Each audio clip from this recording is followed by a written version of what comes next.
দেখবেন হরিনাম কৃষ্ণ নাম নিবি ভক্ত সেবা মনে ভক্তি থাকে না। যে ভক্ত ভক্তি ভরি আমার গৌর হরির সেবা দেয় সেই ভক্তেরই সেবা আমার গৌর হরি গ্রহণ করে। শুধু তা নয়, ভগবান আমারে বলেছেন আমায় সেবা দেও বা না দাও তাতে কোনো দুঃখ নেই। আমার পরম ভক্ত যেজন এই সংসারে আছে, আমার পরম বৈষ্ণব যেজন এই সংসারে আছে, সেই ভক্তকে সেবা দিলেই আমি সেবা পাই।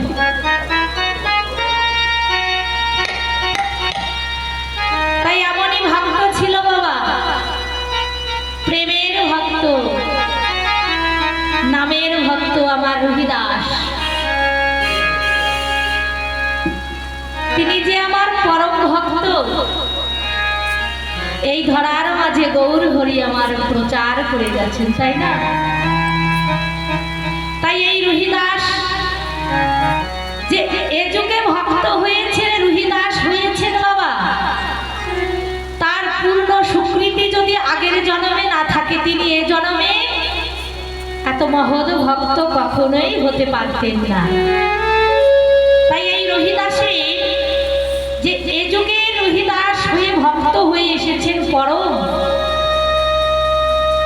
সে যে এ যুগের এমন মহিমার ভক্ত, প্রেমের ভক্ত, ভাবের ভক্ত, বৈষ্ণব হয়েছে, তার আগের যুগে তিনি ছিলেন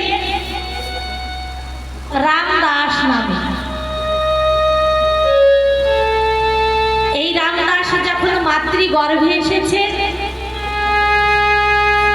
তার পিতা এই জগৎ থেকে চিরদিনের জন্য বিদায় নিয়ে গেছে, অর্থাৎ মৃত্যু হয়ে গেছে।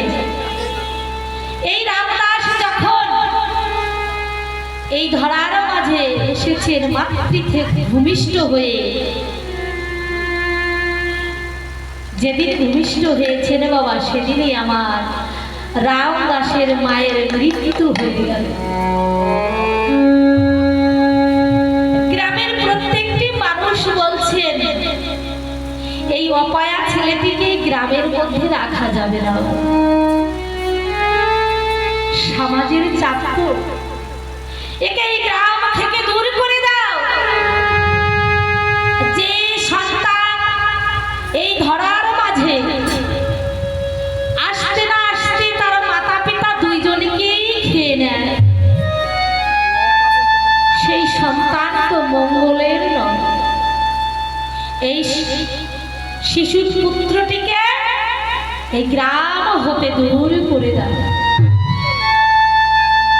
ওই একদিনে রামদাস বাবা কি অন্যায় ছিল, কি অপরাধ ছিল, যে গ্রামের সকলে দূর দূর করে দাঁড়িয়ে দিচ্ছে। গ্রামের এক পাশে একটি বুড়িমা ছিলেন, ছুটে এসে বলছেন, বাবাজি বাবাজি, আমার তো তিন কুলে কেউ নেই, এই শিশু পুত্রটিকে যদি আমায় দিতে, আমি এই শিশু পুত্রটিকে বুকে আগিয়ে আমি জীবনে বাঁচবার আশ্বাস দেব, আমায় দিয়ে দাও না। গ্রামের সকলে বলছেন, বাহ ভালোই হল, এই গ্রাম থেকে তো দূর হয়ে এক কিনারে গিয়েছেন, তাই না? তাই সেই একদিনের শিশুকে সেই বুড়িমার হাতে তুলে দিলে। ওই একদিনে রামদাসকে বুড়িমা ভিক্ষা করে নগর নগরে যাহা কিছু পায় বিক্রি করে ওই রামদাসের জন্য একটু করে দুধ নিয়ে আসে। রামদাসকে তো বাঁচাতে হবে, প্রত্যেক দিন ভিক্ষা করে, ভিক্ষা করে যাহা কিছু পায় ওই একদিনে রামদাসের জন্য একটু একটু করে দুধ নিয়ে আসে। এমনি ভাবে একদিন, দুই দিন, মাস, বছরে যেতে যেতে রামদাসের 5 বছর হলো। 5 বছর যখনই হলো বাবা, ওই রামদাসের খেলার সঙ্গীর সাথে আর কেউ নেই, একমাত্র আমার প্রাণে গোবিন্দের একটি ছোট্ট বুড়ো থেকে আপন হৃদয়ে জড়িয়ে ধরে, আর নয়ন জলে বক্ষ ভাসিয়ে মনের যত ব্যথা যন্ত্রণা ওই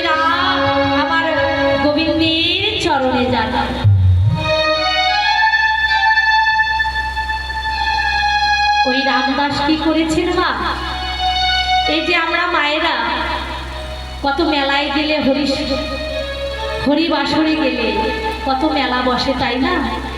আমাদের সন্তানরা কি করে? কত বায়না করে, ও মা আমাকে একটি মোবাইল কিনে দাও না, মা ও মা আমাকে একটি পুতুল কিনে দাও, কেউ বা বলে মা আমায় একটি গাড়ি কিনে দাও, তাই না? কিন্তু ওই রামদাস যখন তার বুড়ি মার সঙ্গে হরি কৃষ্ণ সভা আসরে যায়, ওই এক কোণার থেকে, ওই এক কোণার মেলা থেকে একটি ছোট্ট কৃষ্ণ মূর্তি কিনে তার ঘরে সুন্দর করে সাজিয়ে মনের যত দুঃখ, মনের যত কষ্ট আমার রামদাস আমার প্রভুর চরণে জানা।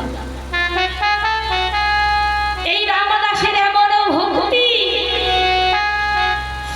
এমন প্রেম, এমন নামে প্রেমে দেখি গোলক হতে প্রভু আমার বলছেন, ওরে রামদাস তুই যে আমার কেমন ভক্ত, আমি ধরার মাঝে আসছি তোকে পরীক্ষা করতে। তাই প্রভু আসবার আগে বলছে আমি তোকে একটি পরীক্ষা নিয়ে দেখি তুই যে আমার কেমন ভক্ত। তাই বৈষ্ণব পদকর্তা বলেন, যে করে আমার আশ তার করি আমি সর্বনাশ, যদিও না ছাড়ে কাজ ওগো আমি তার হরিদাসের।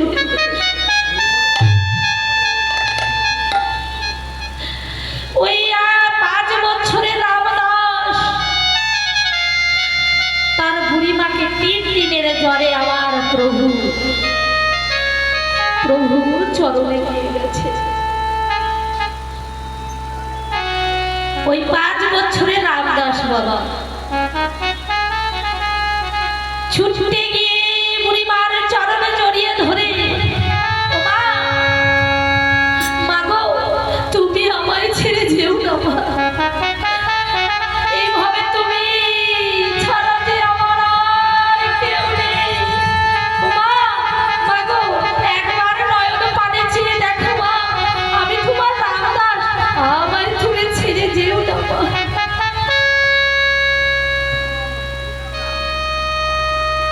গ্রামের এই সকলে তাড়তে তাড়তে তার মাকে ছড়িয়ে, রামদাসকে সরিয়ে তার মাকে নিয়ে চলে গেল। সেই গ্রামের সকলে বলছে, ভেবেছি এই গ্রাম থেকে গ্রামের এক কোণায় চলে গেছেন, বোধহয় গ্রামের মঙ্গল হয়েছে। যে ছেলে এইভাবে আসবার সঙ্গে সঙ্গে মা বাবাকে খেয়ে নেয়, বড় হতে না হতে যে বুড়ি মায়ের কাছে মানুষ হয়েছে বাবা, সেই বুড়ি মাকেও খেয়ে নেয়। এ ছেলে তো মঙ্গলের নয়, এ ছেলে তো শুভ নয়। তাই গ্রামের সকলে দূর দূর করে তাড়িয়ে দিয়েছে। ওই রামদাস আমার কৃষ্ণ মূর্তিকে বক্ষ মাঝে জড়িয়ে ধরে হাঁটতে হাঁটতে প্রান্ত থেকে মাইল চলেছে।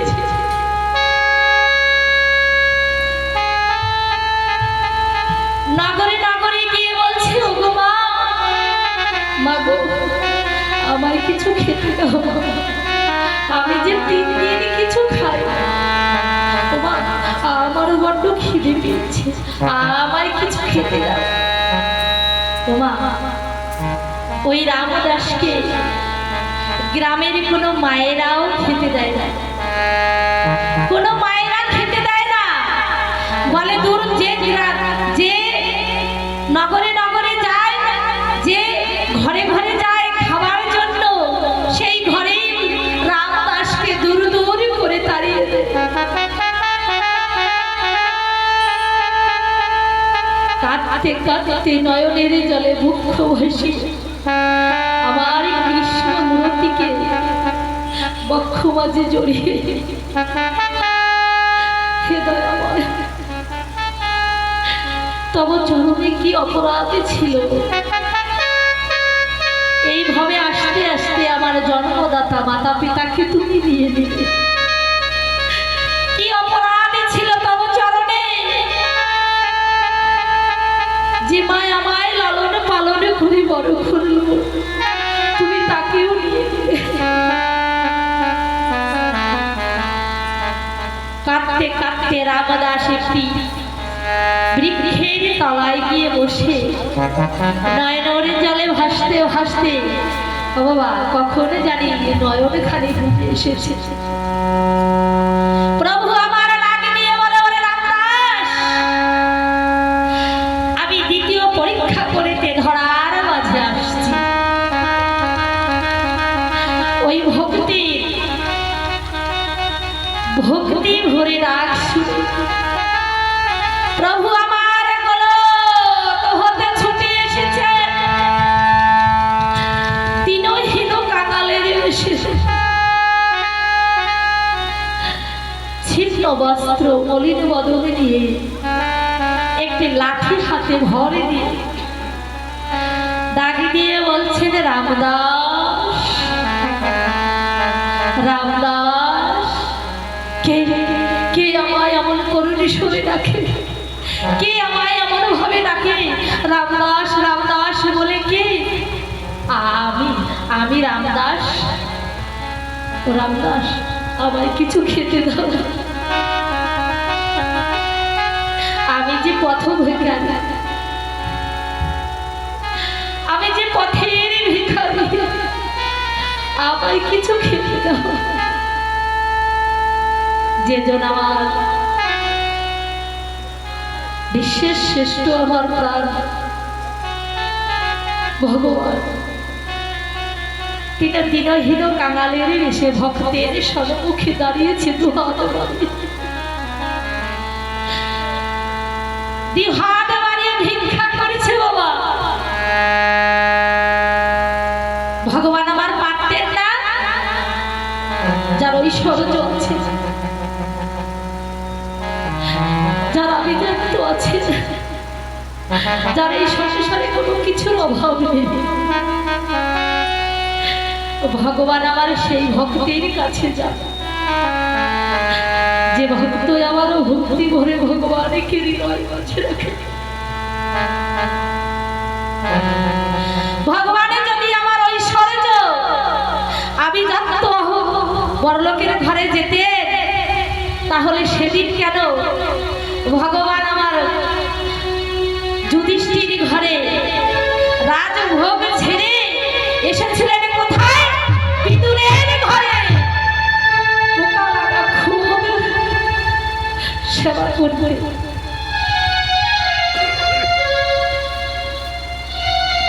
পোকা লাগা খুব সেবা করিতে, তাই ভক্তের জন্য ভগবান এই ধরার মাঝে নেমে আসে।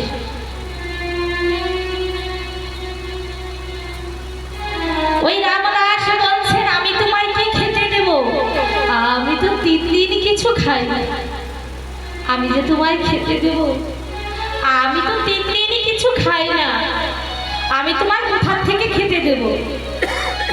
বলছে, তুমিও 3 দিন খাও না, আমিও খাই না, তাহলে এক কাজ করো, তুমি না এই পথ দিয়ে হেঁটে যাও, দেখবে এই পথ দিয়ে হেঁটে যেতে যেতে ওই এই রাস্তার পারে একটি আশ্রম আছে, ওই আশ্রমে যে বাবাজি থাকে না, এই বাবাজি বড় দয়া, বড় করুণা, সেই বাবাজির কাছে তুমি সেবা নিতে চাইলে তিনি তোমায় বঞ্চিত করবেন না। তাই রামদাস আমার প্রভুর ভিখারি বেশে আমার প্রভুর কথা শুনে পথ দিয়ে হাঁটতে হাঁটতে সেই বাবাজি আশ্রমে গেলেন। বাবা, সেই বাবাজি ছিলেন কে? রামানন্দ গুরুদেব। এই রামানন্দ চরণে গিয়ে রামদাস ছুটতে ছুটতে গিয়ে চরণে জড়িয়ে ধরে বলছে, গুরুদেব গুরুদেব, তোমার চরণে আমায় আশ্রয় দাও গুরুদেব। আমার যে এই তিন খুলে কেউ নেই, এইভাবে যে আমার কেউ নেই। কে তুই? কোথা থেকে এসেছিস? কি চাই আমার কাছে? কি চাই তো? গুরুদেব, এইভাবে যে আমার কেউ নেই, তোমার চরণে আমার স্থান দাও। বলছে, আমার এই আশ্রমে থাকতে হলে কিছু নিয়ম আছে, পারবি ওই নিয়মগুলি পালন করতে?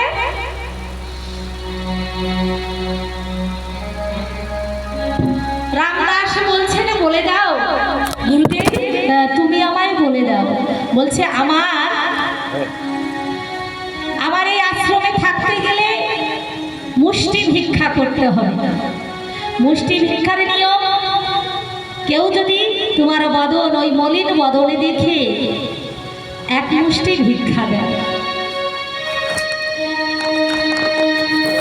তুমি চাইতে পারবে।